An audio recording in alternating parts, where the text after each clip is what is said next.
Iron சத்து தலைமுடி உதிர்தலை தடுக்கும். மிதமான சூடு பாலில் கலந்து பருகலாம். லயன் டேட் சிரப் தினமும் 2 ஸ்பூன். இம்பர்ஃபெக்ட் ஷோ ஃபினான்ஸ் நேயர்களுக்கு வணக்கம். நிஃப்டியை பொறுத்த வரைக்கும் 93 புள்ளிகள் சரிஞ்சு 24,548 நிறைவடைஞ்சிருக்கு. சென்செக்ஸை பொறுத்த வரைக்கும் 236 புள்ளிகள் சரிஞ்சு 81,289 நிறைவடைஞ்சிருக்கு. சார்கிட்ட பேசுறதுக்கு முன்னாடி நேற்று நான் நிஃப்டி குறியீடு ஒரு சின்ன சறுக்கத்தோட சொல்லியிருந்தேன். அதுக்கு நான் வருத்தம் தெரிவிச்சுக்கிறேன். இன்னைக்கு சார்கிட்ட பேசுறதுக்கு நிறைய கேள்விகள் இருக்கு, வாங்க பேசுவோம். சார் வணக்கம். வணக்கம் சிபி. எஸ் சார், எப்படி சார் இருக்கு கேரளா? 2வது நாள் நல்லா இருக்கு. இன்னைக்கு 2வது நாள் பயிற்சி முடிஞ்சு இப்பதான் வந்தேன். நிறைய விஷயங்கள், கார்பரேட் ஃப்ராட்ஸ் எப்படி நடக்குது, அதை எப்படி டிடெக்ட் பண்றாங்க, ஒரு இண்டிபெண்டன்ட் டைரக்டர்ஸ் அதை எப்படி ஹேண்டில் பண்ணணும் அப்படிங்கிற மாதிரி சத்யம் கம்ப்யூட்டர்ல இருந்து இப்ப நடந்த சமீபத்திய ILFS வரைக்கும் பல விஷயங்கள் இன்னைக்கு அதை பத்தி பேசணும். அதை பத்தி எப்படி எல்லாம் நடந்திருக்கு, என்ன மாதிரி அதை கண்டுபிடித்தாங்க, அதை எப்படி நம்ம தடுக்கிறது அப்படிங்கறதெல்லாம் இன்னைக்கு நிறைய கத்துக்கிட்டோம். Super sir. இன்னைக்கு மார்க்கெட் ரெண்டுமே சரிவுல தான் முடிஞ்சிருக்கு. நீங்க பக்கவாட்ட நகரத்திலே இருக்குன்னீங்க, இப்ப சரியும் ஆரம்பிச்சிருக்கு. கிட்டத்தட்ட ஒரு வாரமா நம்ம பார்த்தோம் மார்க்கெட் கொஞ்சம் டயர்ட்னஸ், சைட்வேஸ் இந்த மாதிரி கன்சாலிடேட் ஆகும் பொழுது இது ஒரு கன்சாலிடேஷன் ஃபேஸ்னு சொல்லலாம், சைட்வேஸ் மூவ்மெண்ட்னு சொல்லலாம். இது என்னன்னா மார்க்கெட் எந்த டைரக்ஷன்ல இதனுடைய முடிவு எப்படி இருக்கும்னா அதுக்கு அடுத்து ஒரு டைரக்ஷன் எடுக்கும். அது அடுத்தடுத்த நாட்கள்ல வேகமா இருக்கும். சோ அந்த மாதிரி பார்க்கும் பொழுது இன்னைக்கு ஒரு இறக்கத்துல இருக்கிறத பார்க்க முடிகிறது. சின்ன இறக்கத்தை வச்சு நம்ம ஒரு 236 புள்ளிகள்ங்கிறது சென்செக்ஸை பொறுத்த வரைக்கும் பெரிய விஷயம் இல்ல. நிப்டிக்கு 93 புள்ளிகள்ங்கிறதும் பெரிய விஷயம் இல்ல. பட் அந்த பிராடர் மார்க்கெட் பார்ப்போம் இல்லையா, அட்வான்ஸ் டிக்ளைன் பாத்தீங்கன்னா ரொம்ப நாட்களுக்கு அப்புறம், பல நாட்களுக்கு அப்புறம் அட்வான்சஸ் குறைந்து டிக்ளைன் அதிகரிச்சிருக்கு பிராடர் மார்க்கெட்ல. அதே மாதிரி நிப்டில இருந்து ஆரம்பிச்சு குறியீடுகளையும் பாத்தீங்கன்னா நிப்டியில 14 அட்வான்ஸ், 35 டிக்ளைன். பிராடர் மார்க்கெட்னு பாத்தீங்கன்னா அதே மாதிரி 1000க்கும் மேற்பட்ட பங்குகள் இறக்கத்துல, 2000 பங்குகள் கிட்டத்தட்ட இறக்கத்துல இருக்கிறத பார்க்க முடிகிறது. 1900 பங்குகள், 900 பங்குகள் தான் ஏற்றத்துல இருக்கு. 52 week high low and upper circuit, lower circuit மட்டும் இன்னும் பாசிட்டிவா இருக்கு. பட் மத்த பாராமீட்டர்ஸ் எல்லாமே நெகட்டிவ்ல இருக்கு. அது மட்டும் இல்ல, செக்டோரல் இண்டிசஸ், பிராடர் இண்டெக்ஸ் ரெண்டு சொல்லுவோம். பிராடர் இண்டெக்ஸ்ங்கிறது நிப்டி 50 மட்டும் இல்லாமல் 100, 200, 500 அந்த மாதிரி 500 பங்குகளை உள்ளடக்கிய குறியீடுகள் எல்லாமே இறக்கத்துல இருக்கு. செக்டோரல் குறியீடுகள் பார்த்தீங்கன்னா அதுல 2 ஐடி, தகவல் தொழில்நுட்பத்துறையும் மெட்டல், இந்த 2 குறியீடு மட்டும்தான் இன்னைக்கு ஒரு சின்ன ஏற்றத்துல இருக்கு. அது மெயினா tech Mahindra, Infosys, HCL tech, TCS இந்த 4 நிறுவனங்களுடைய பங்குகள் ஒரு சின்ன ஏற்றத்துல இருந்ததன் காரணமாக அந்த குறியீடு ஏறி இருக்கு. அதை டாடா ஸ்டீல் ஏறினதுனால, மெட்டல் JSW ஸ்டீல் ஏறினதுனால, மற்றபடி எல்லாமே இன்னைக்கு இறக்கத்துல தான் இருக்கு. சோ ஒட்டுமொத்தமாக பார்க்கையில ஒரு நெகட்டிவ் ட்ரெண்டுக்கான ஒரு துவக்கமா தெரியுதுன்னு நான் நினைக்கிறேன் இன்னைக்கு. இது துவக்கம் தான்.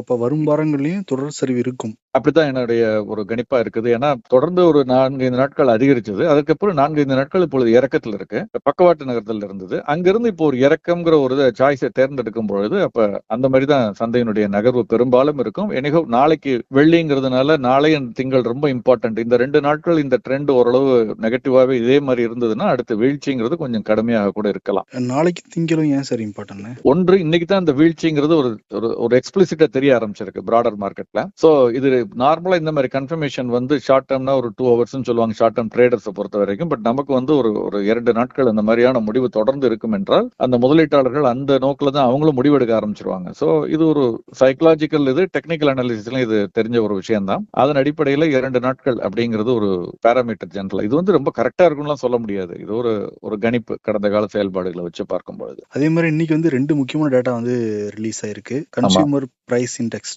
CPI, அதே மாதிரி இண்டஸ்ட்ரியல் இண்டெக்ஸும் ரிலீஸ் ஆயிருக்கு. தரவுகள் என்னென்ன சார் சொல்லுது?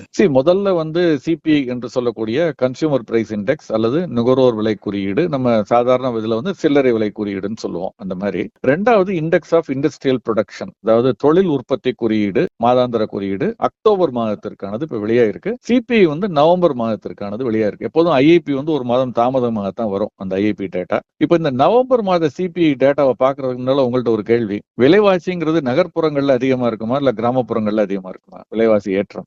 பொதுவா நகர்ப்புறங்கள்ல தான் இருக்கும்னு நான் நினைக்கிறேன். ஏன்னா அப்படிதான் நாம எல்லாரும் நினைக்கிறோம். இந்த டேட்டா இன்னைக்கு வெளிவந்திருக்கிறதுல இது மட்டும் இல்ல, இது கடந்த காலங்கள்ல பலமுறை இது நிகழ்ந்திருக்கிறத பார்த்திருக்கேன். இப்போ அந்த நவம்பர் மாதத்திற்கான CPI டேட்டா வந்திருக்கு. அதுல பாத்தீங்கன்னா 5.48%. இதுக்கு முன்னால அக்டோபர் மாதம் வந்தது 6.21% இருந்தது பார்த்தோம். இப்போ அது 5.48% குறைஞ்சிருக்கு. இது ஒட்டுமொத்தமான ஒரு காம்போசிட்டான ஒரு ஒரு சிபிஐ டேட்டா. ஓகே, இது நல்ல விஷயம், குறைஞ்சிருக்குங்கிறது. பட் இதை ரெண்டா பிரிக்கலாம். நகர்ப்புறத்திலான விலைவாசி ஏற்றம், கிராமப்புறங்களிலானது அப்படின்னு பார்க்கும் பொழுது நகர்ப்புறத்துல வந்து அக்டோபர் மாதம் 5.62 இருந்தது. அக்டோபர் மாதம் கிராமப்புறங்கள்ல 6.68 இருந்தது. அதே பார்த்தீங்கன்னா வந்து அர்பன் இன்ஃபிளேஷன் இப்போ 5.62 இருந்தது, இப்ப 4.83 குறைஞ்சிருக்கு. கிராமப்புறங்கள்ல 5.95 குறைஞ்சிருக்கு. அதாவது 6.68 இருந்தது கிராமப்புறங்கள்ல அக்டோபர் மாதம் இருந்தது. நவம்பர் மாதம் 5.95. இப்போ ஒப்பீட்டு அடிப்படையில பாத்தீங்கன்னா நவம்பர் மாதம் urban inflation 4.83%, rural inflation 5.95%. So இது நம்ம தெரிஞ்சுக்க வேண்டிய ஒரு விஷயம். இதற்கு பல காரணங்கள் இருக்கலாம். விவசாயம், உணவுப் பொருள் சார்ந்தது மட்டும் இல்லாமல் பல விஷயங்கள் வந்து கிராமப்புறங்களுக்கு கொண்டு சேர்க்க வேண்டி இருக்கிறதுனால அந்த ஃபியூயல், அந்த மற்ற காஸ்ட் ஆட் ஆயிருக்கலாம். ஸோ அது நம்ம பிரேக்கப் என்னன்னு பார்க்கணும். ரெண்டாவது, இந்த இன்ஃபிளேஷனுடைய பிரேக்கப் கிராமப்புறம் நகர்ப்புறம் இல்லாமல் அதற்குள்ள ஒரு வேரியஸ் காம்போசிட்ஸ் இருக்குன்னு நான் சொல்லியிருக்கேன். அதுல எது ஏறி இருக்கு, இறங்கி இருக்கு. ஏன்னா சென்ற மாதமே பார்த்தோம், உணவுப் பொருள் மீதான பணவீக்கம் கணிசமாக அதிகரிச்சிருக்குன்னு நீங்க கூட சொன்னீங்க. நம்ம எப்படி சார் இப்படி எல்லாம் ஒரு நடுத்தட்டு மக்களுக்கு இருக்குன்னு. அது வந்து ஒரு சின்ன இறக்கத்துல இன்னைக்கு இருக்கிறது, இந்த மாசம் இருக்கிறத பார்க்க முடிகிறது. சென்ற மாதம், அதாவது அக்டோபர் மாதம் 10.87% இருந்தது. நவம்பர் மாதம் 9.04% இருக்கு. கிட்டத்தட்ட 1.83% குறைஞ்சிருக்கு. இது அரசு தரவுகள். நான் நம்புறது உங்க இஷ்டம். ரெண்டாவது வந்து வெஜிடபிள்ஸ், காய்கறி வந்து 42% இருந்தது, இப்போ வந்து 29% குறைஞ்சிருக்குங்கிறாங்க. அதே மாதிரி பல்சஸ் இதெல்லாம் இருக்கு இல்லையா, நம்ம பருப்பு வகை தானியங்கள் 7.43% இருந்தது அக்டோபர்ல, இப்ப 5.41% வந்து அந்த பணவீக்கம் குறைஞ்சிருக்குன்னு சொல்றாங்க. இதெல்லாம் ஒரு பக்கம். அதிகரிச்சிருக்கிறது என்ன அப்படின்னு பாத்தீங்கன்னா ஃபியூயல் அண்ட் லைட், அது அந்த கிளாசிபிகேஷன்ல 1.61% இருந்தது, இப்போ 1.83%. கிளாத்திங் அண்ட் ஃபுட்வேர்னு சொல்றாங்க, அந்த நம்ம ஆடைகள் வந்து சம்பந்தப்பட்டது வந்து 2.7% இருந்தது, 2.75. ஹவுசிங் 2.81 இருந்தது, 2.87. அதாவது நம்ம அன்றாடம் பயன்படுத்தாத பொருட்கள் தான் தொடர்ந்து அதிகரிக்கும். இப்ப குறைஞ்சிருக்கிறது நம்ம பாக்குறோம். உணவுப் பொருள் மீதானதும் குறைஞ்சிருக்கு இந்த தடவை. பட் இப்போ பாத்தீங்கன்னா அது ரிவர்ஸா இருக்குது இந்த மாசம் பாத்தீங்கன்னா. சோ இது வந்து ஒரு மாதம் நமக்கு ஒரு கிட்டத்தட்ட இப்ப நமக்கு ஒரு 15 நாட்கள் தாமதமாக தான் இந்த டேட்டா நம்ம கையில வருது. சோ இன்னைக்கு இருக்க நிலவரம் வேறையா இருக்கலாம், அல்லது ஒரு 15 நாட்களுக்கு முன்பு இருந்த நிலவரம் வேறையா இருக்கலாம். இது ஒரு காம்போசிட், 30 நாட்களுடைய காம்போசிட், இந்தியா முழுவதுக்குமான ஒரு காம்போசிட் டேட்டா இது. அதனால இதுல உள்ள குறைபாடுகள் இருக்கத்தான் செய்யும். அதை நம்ம இல்லைன்னு சொல்ல முடியாது. எந்த ஒரு புள்ளிவரும் டேட்டாவும் எடுத்தோம்னா அதுல சில குறைபாடுகள் இருக்கத்தான் செய்யும். ஓகே, இப்போ இதனால பங்குச்சந்தையில ஏதாவது ஒரு மாற்றம் ஏற்படுமா சார்? நீங்க தான் ரிலீஸ் ஆயிருக்குது. இது வந்து வட்டி விகிதம் குறித்த, நேற்று சொன்னோம் இல்லையா, வட்டி விகிதம் குறித்த ஒரு அது முடிவெடுப்பதற்கு மத்திய ரிசர்வ் வங்கிக்கு ஒரு உந்துகோலா இது இருக்கும் அப்படின்னு நம்பலாம். இது தொடர்ந்து அடுத்த மாதம் ஜனவரியிலையும் குறைஞ்சு டேட்டா வெளிவந்து பிப்ரவரியில குறைவதற்கான வாய்ப்பு இருக்கதா தெரிஞ்சதுன்னா, ப்ரெடிக்ஷன் இருந்தா பிப்ரவரி மாதம் மத்திய ரிசர்வ் வங்கியினுடைய சந்திப்பின் போது அவங்க வந்து வட்டி விகிதத்தை குறைப்பதற்கான வாய்ப்பு இருக்கு. இதற்கு முன்னால 2 சந்திப்புகளுக்கு நடுவுல வட்டி விகிதத்தை குறைத்த சம்பவம் நடந்திருக்கு. சக்திகாந்த் தாஸ் அவங்களுடைய பீரியட்ல, சென்ற ஆண்டா அதுக்கு முந்தைய ஆண்டுன்னு எனக்கு நினைவில், அதுல நடந்திருக்கு. ஆனால் இந்த முறை அப்படி நடக்குமான்னு ஏன்னா கொஞ்சம் நிதானமாக தான் போறாங்க. சோ அதனால அது இல்லை. பட் ஐஇபி நம்பர் இருக்கு இல்லையா, அது வந்து கொஞ்சம் பாசிட்டிவா இருக்குது. அதுவும் பாசிட்டிவா இருக்கிறத பார்க்க முடிகிறது. அக்டோபர் மாதத்திற்கான தொழில் உற்பத்தி குறியீடு 3.50%, செப்டம்பர்ல 3.1% தான் இருந்தது. எகைன் இது வந்து நம்ம இப்ப கேட்கறவங்களுக்கு வந்து கூடுதலான தகவலை தரணும், இதுல கத்துக்க வேண்டிய விஷயம் நிறைய இருக்குங்கிறதுனால இதனுடைய பிரேக்கப்பையும் சொல்லலாம், சில முக்கியமான பிரேக்கப். ஏன்னா தொழில் உற்பத்தினா ஒட்டுமொத்த தொழில் உற்பத்தி. இதுல மைனிங் அப்படிங்கிறது 0.2% இருந்தது, இப்போ வந்து அக்டோபர் மாதம் வந்து 0.9% இருக்கு, செப்டம்பருக்கும் அக்டோபருக்குமான ஒப்பீடு. மேனுபேக்சரிங் growth வந்து 3.9 இருந்தது, இப்ப 4.1 அதிகரிச்சிருக்கு அக்டோபர் மாதத்துல. எலக்ட்ரிசிட்டி growth பாத்தீங்கன்னா 0.5% இருந்தது, 2% அதிகரிச்சிருக்கு. பிரைமரி குட்ஸ் சொல்லுவாங்க, அடிப்படையான அந்த பொருட்கள், அது வந்து 1.8% வளர்ச்சி இருந்தது, இப்ப 2.6. கேபிட்டல் குட்ஸ், அதாவது பெரிய தொழிற்சாலைகளுக்கு தேவையான அந்த மெஷினரி, அதெல்லாம் அது 3.6 இருந்தது, 3.1 குறைஞ்சிருக்கு. இன்ஃப்ரா குட்ஸ் அதனுடைய growth பாத்தீங்கன்னா 3.2% இருந்தது, 4% அதிகரிச்சிருக்கு. கன்சியூமர் டியூரபிள்ஸ் அப்படிங்கிறது வந்து 6.5% வளர்ச்சி இருந்தது, இப்ப 5.9% குறைஞ்சிருக்கு. கன்சியூமர் நான் டியூரபிள்ஸ் இருக்கு, அதனுடைய வளர்ச்சி 2.2% இருந்தது, 2.7% அதிகரிச்சிருக்கு. ஆக இந்த ஐஐபிங்கிற ரூபாய்ங்கிறதுல பல காம்போசிட்ஸ் இருக்கு. அதுல முக்கியமானது அதனுடைய சம்பு தான். அது இதனுடைய ஒரு ஒரு ஒட்டுமொத்த டோட்டல் தான். அது mining growth, manufacturing growth, electricity growth, primary good, capital goods, infra good, consumer durable, consumer நான் டியூரபிள், இப்படி பல விஷயங்கள் அடங்கியது இந்த தொழில் உற்பத்தி குறியீடு. இது கொஞ்சம் பாசிட்டிவா இருக்கிறது நல்லது. பட் இது தாமதமாக, அதாவது இது ஒரு டிலேடு டேட்டான்னு வச்சுக்கோங்களேன். இது இவ்வளவு அட்வான்ஸதுக்கு அப்புறம் ஏன் இது இவ்வளவு இன்னமும் தாமதமாக உங்களுக்கு வருதுன்னு தெரியல. ஏன்னா ஜிஎஸ்டி டேட்டா இருக்கு, பல்வேறு தரவுகள் அவங்கள்ட்ட இருக்கு. இதை எப்படி இன்ஃபிளேஷன் பணவீக்கத்தை பத்தி சொல்றாங்களோ அது மாதிரி இதையுமே அடுத்த மாதமே வெளியிட்டா இன்னும் நல்லா இருக்கும். நிச்சயம் சார். நான் ரெண்டுமே ஐஐபியா இருக்கட்டும் சிபிஐ இருக்கட்டும் ரெண்டுமே பாசிட்டிவா தான் இருக்கு. ஆமா. வரும் நாட்கள்ல பார்ப்போம் சார்.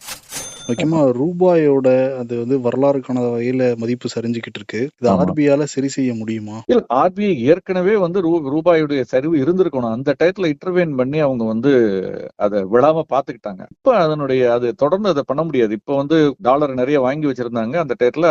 அதையும் கொஞ்சம் அவங்க மார்க்கெட்ல வித்துதான் மேனேஜ் பண்றாங்க. இப்ப ஆர்பிஐ இன்டர்வெயின் பண்ணல, அதை மானிட்டர் பண்ணலன்னா இந்த வீழ்ச்சி இன்னும் அதிகமா இருக்கும். அதுதான் சந்தையில் இருக்கக்கூடிய தகவல். ஏன்னா ஆர்பிஐனுடைய இன்டர்வென்ஷன் இருக்கிறதுனாலதான் இந்த வீழ்ச்சி ஸ்லோவா ஸ்டெடியா இருக்குது. இன்னைக்கு கூட பாத்தீங்கன்னா ஆல் டைம் லோ ரூபாயினுடைய மதிப்பு 84 ரூபாய் 86 பைசா அப்படின்னு ஸ்பாட் மார்க்கெட்லயும், என்எஸ்சில டெரிவேட்டிவ்ஸ் மார்க்கெட்ல கிட்டத்தட்ட 85 தொடுது. நேத்தே அந்த அளவுக்கு வந்துருச்சு. 84.96 அல்லது 97 அப்படிங்கிற அளவுல இருக்கு. நான் முன்னர் சொன்ன மாதிரி இது மேலும் தொடர்றதுக்கான வாய்ப்பு தான் இருக்கு. என்னன்னு பாத்தீங்கன்னா சர்வதேச சந்தையிலையும் யுஎஸ் டாலர் இண்டெக்ஸ் அது 106க்கு கீழே இருந்தது. இப்ப திரும்ப 107க்கு அருகாமையில் வருகிறது. ஆல் டைம் ஹை 106.75 அப்படிங்கிற அந்த ஒரு இலக்கை நோக்கி போய்கிட்டு இருக்குது. சோ அதனால இது இப்போதைக்கு ரூபாயினுடைய மதிப்பு இறங்குவதோ அல்லது டாலருடைய மதிப்பு உயர்வதோ நிக்கிறதுக்கான வாய்ப்பு அதிகம் இல்லைன்னு தான் நான் நினைக்கிறேன். எப்ப சார் 100 ரூபாயை தொடும்? இல்ல, அது நிறைய வெளிநாட்டுல படிக்க அனுப்புறவங்கள இருந்து, குழந்தைங்களை அனுப்புறவங்கல இருந்து நிறைய பேருக்கு இதுல ஏன்னா ஏற்கனவே டிசிஎஸ் வேற கொண்டு வந்துட்டாங்க. அதாவது டாக்ஸ்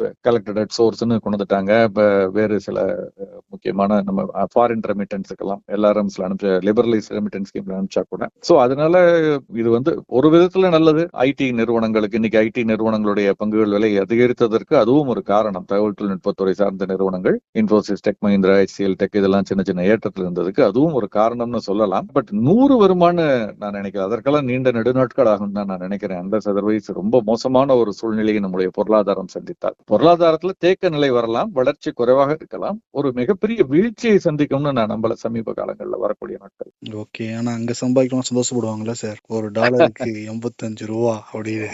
நிச்சயமா என்ஆர்ஐஸுக்கு அது பெரிய, அதாவது குறிப்பாக மிடில் ஈஸ்ட்ல இருக்கக்கூடிய என்ஆர்ஐஸுக்கு இது சந்தோஷமா இருக்கும். அமெரிக்கால இருக்கவர்கள் பெரும்பாலும் இந்தியாவுக்கு திரும்பி வருவாங்களான்னு தெரியாது. வரக்கூடிய சூழல் அது இங்க பெரிய முதலீடுகள் செய்வாங்களான்னு தெரியாது மற்ற நாடுகள்ல. பட் மிடில் ஈஸ்ட்ல இருக்கவங்களுக்கு இது நிச்சயமா ஒரு சந்தோஷமான விஷயம். இன்னொரு விஷயம், நம்ம அந்நிய செலாவணி பத்தி பேசும்பொழுது டாலர் மாதிரி இப்ப இதுவும் கமாடிட்டி, அதுல குறிப்பா க்ரூட் ஆயில் நம்ம தொடர்ந்து பேசிக்கிட்டு இருந்த $68 கீழே இருந்தது. போன வாரம் முழுக்க ரொம்ப குறைவாக இருந்ததுன்னு இப்ப $70 தாண்டிடுச்சு. நேத்து முடிவுலேயே $70 தாண்டிடுச்சு. அதற்கு மேல் தான் இப்ப வணிகம் நடந்துகிட்டு இருக்கு. அதே மாதிரி இங்க உள்ளூர் சந்தையிலையும் பாத்தீங்கன்னா கிட்டத்தட்ட 6000 ரூபாயை தொடுவதற்கு அந்த ரூபாயை ஒட்டி வந்துகிட்டு இருக்கு. எம்சிஎக்ஸ்ல 5980 ரூபாய் அப்படிங்கிற அளவுல இருக்கு. அது மட்டுமல்ல, தங்கம் மற்றும் வெள்ளியினுடைய விலையும் சர்வதேச சந்தையில நேற்று நம்ம பேசினதுக்கு அப்புறம் நேற்றைய முடிவு, ஏன்னா இந்திய பங்கு கமாடிட்டிஸ் எக்ஸ்சேஞ்ச் நள்ளிரவு வரை இருக்கு, கிட்டத்தட்ட 11:30 மணி வரைக்கும். சோ அங்கு அதிகரித்திருந்தது. பட் இன்னைக்கு கொஞ்சம் குறைஞ்சிருக்கு உள்ளூர் சந்தையில. பட் சர்வதேச சந்தைகள்ல தங்கம் 2700 அப்படிங்கிற மேஜிக் நம்பரை தாண்டி இருக்கு ஒரு ட்ராய் அவுன்ஸுக்கு. வெள்ளியும் கிட்டத்தட்ட அந்த 32ங்கிற மேஜிக் நம்பரை தாண்ட இருக்கிறது. 31.90 அளவுல இருக்கு. சோ ரெண்டுமே பிரேக் அவுட் ஆகிறதுக்கான சான்சஸ் இருக்கு, பார்க்கணும். க்ரூட புல்லிஷ் ட்ரெண்ட் சொல்ல மாட்டேன். பட் கோல்டு சில்வரும் கொஞ்சம் again closer to the bullish trend கிட்ட வருது. க்ரூட் $75-76 கிட்ட போனாதான் அந்த ட்ரெண்ட் நம்ம சொல்ல முடியும். ஐபிஓ விஷால் மெகாமார்ட் ஐபிஓ வெளியாயிருக்கு. அதுல முதலீட்டாளர்கள் என்ன சார் கவனிக்கணும்? இல்ல, நிறைய ஐபிஓஸ் இப்போ சைமல்டேனியஸா இப்போ ஓபன் அப் ஆயிருக்குது. இன்னைக்கு முடிவடையக்கூடிய ஐபிஓஸ் முதல்ல நம்ம தொடர்ந்து 2 நாட்களா பேசிட்டு இருக்கோம் இல்லையா. டாஸ் த காயின் அப்படிங்கிறது ஒரு மார்க்கெட்டிங் ஸ்ட்ராட்டஜி கம்பெனி. அதுவும் ஜங்கிள் கேம்ப்ஸ் இந்தியா ரெண்டுமே இன்னைக்கு முடிவடைகிறது. ரெண்டுமே கண்ணாபின்னான ஓவர் சப்ஸ்கிரைப் ஆயிருக்கு. பாம்பே ஸ்டாக் எக்ஸ்சேஞ்சுடைய இணையதளத்துல தான் பாக்குறேன். இதெல்லாம் நம்பர் 900 டைம்ஸ் இப்படி எல்லாம் அது காமிக்கிறாங்க. அது நிஜமான என்னால நம்ப முடியல. ஆக்சுவல் டேட்டா அவங்க பிரஸ் ரிலீஸ் கொடுத்தாதான் நான் பார்க்கணும். பட் ஆஸ் சச் அவங்களுடைய ஆத்தென்டிக்கா அவங்களுடைய வெப்சைட்ஸ்ல பார்க்கும் பொழுது பன்மடங்கு சப்ஸ்கிரைப் ஆயிருக்காது. நான் எத்தனை மடங்குன்னு இப்ப சொல்ல விரும்பல, ஏன்னா அபிஷியல் அனௌன்ஸ்மெண்ட் வரட்டும். பட் இது ரெண்டும் இன்னைக்கு முடிவடையக்கூடியது. பட் நேத்து துவங்கி நாளை முடிவடையக்கூடிய 3 பங்கு வெளியீடுகள். அதுல ஒன்றுதான் நீங்க விஷால் மெகா மார்ட்னு சொன்னீங்க. இன்னொன்னு ஒன் மொபிக்விக்னு சொல்லக்கூடிய ஒன் மொபிக்விக் சிஸ்டம்ஸ். மூன்றாவது சாய் லைஃப் சயின்சஸ். மூன்றுக்குமே ஓரளவுக்கு அவங்களுடைய சப்ஸ்கிரிப்ஷன் டேட்டா வந்து பாசிட்டிவா தான் இருக்கு. ஒன்றும் பெரிய நெகட்டிவா இல்ல.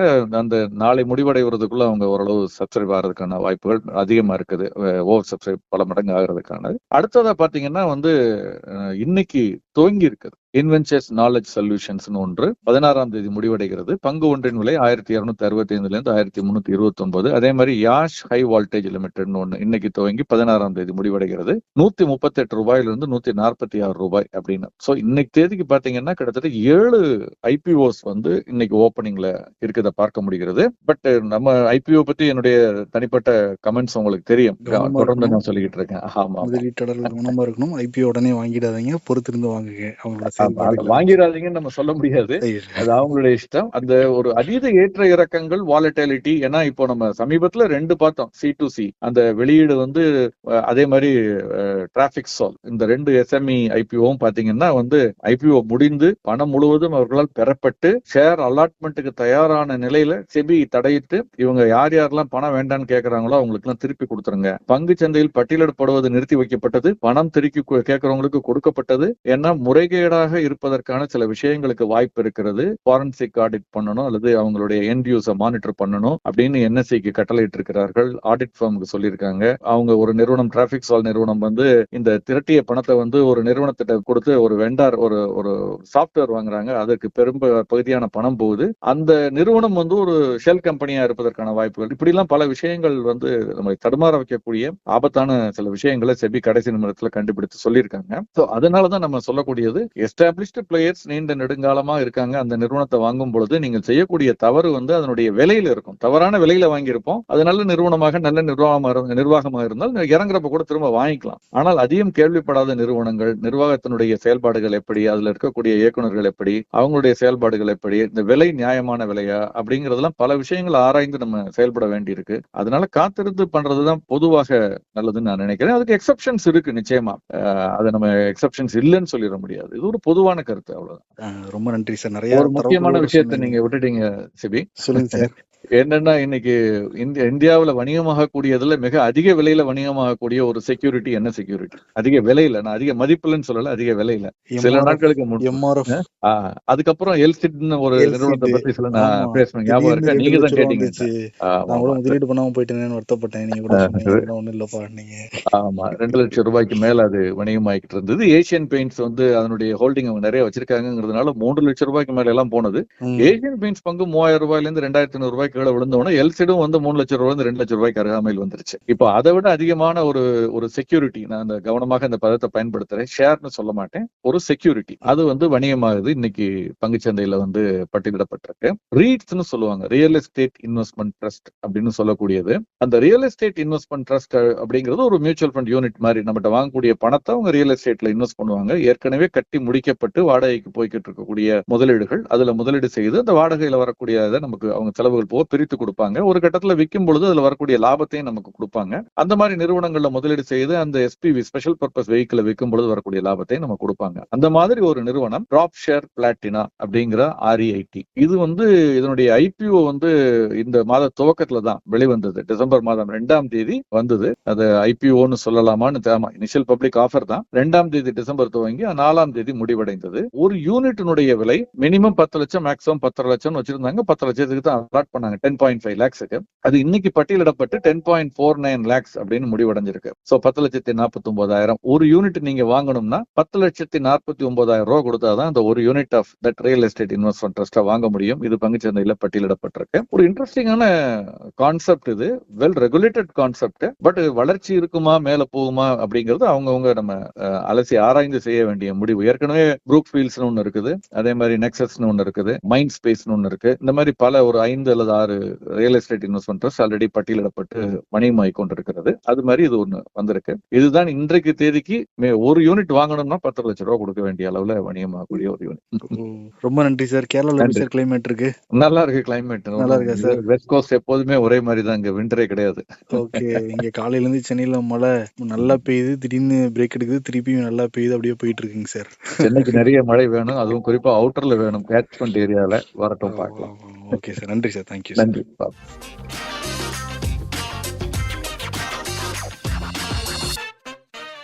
He is brilliant. ஆனா அடிக்கடி ரொம்ப டயர்ட் ஆயிடுறான். லயன் டேட் சிரப் நோய் எதிர்ப்பு சக்தி அதிகமா இருக்கு. தினமும் 2 ஸ்பூன். டெய்லி எனக்கு இந்த கான்ஸ்டிபேஷன் ப்ராப்ளம். உங்க பிரச்சனைகளை கட்டுப்படுத்த லயன் டேட் சிரப் தினமும் 2 ஸ்பூன்.